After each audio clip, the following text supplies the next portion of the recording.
আসসালামু আলাইকুম। কোন এলাকায় কী মাছ বলা হয় সেটা জানি না, তবে আমাদের এলাকায় এটাকে দর্গি মাছ বলা হয়। আর এখানে আমি বেশ কিছু দর্গি মাছ নিয়েছি। সচরাচর আমরা যেভাবে দর্গি মাছ রান্না করি সেই রেসিপিটাই আজকে শেয়ার করব।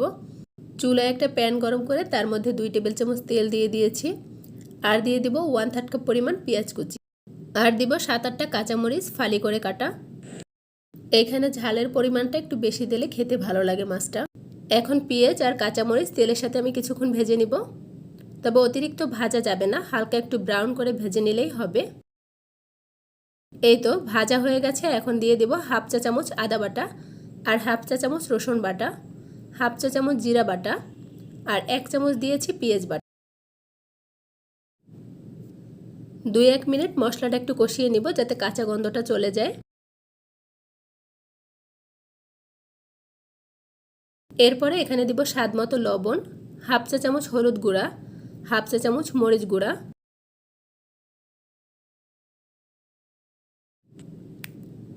এখন সামান্য একটু পানি দিয়ে মশলাটা খুব ভালোভাবে আবারও কষিয়ে নিব।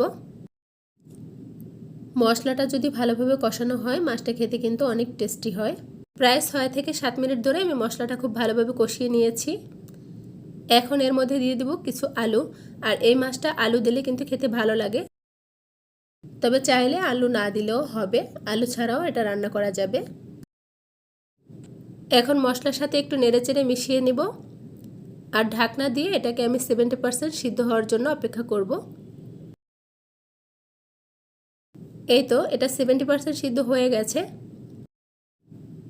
আলুটা কিন্তু 70% সিদ্ধও হয়ে গেছে আর খুব ভালোভাবে কষানো হয়ে গেছে। এখন আমি এর মধ্যে মাছগুলো দিয়ে দেব, একটু ছড়িয়ে ছড়িয়ে মাছগুলো দিয়ে দিব।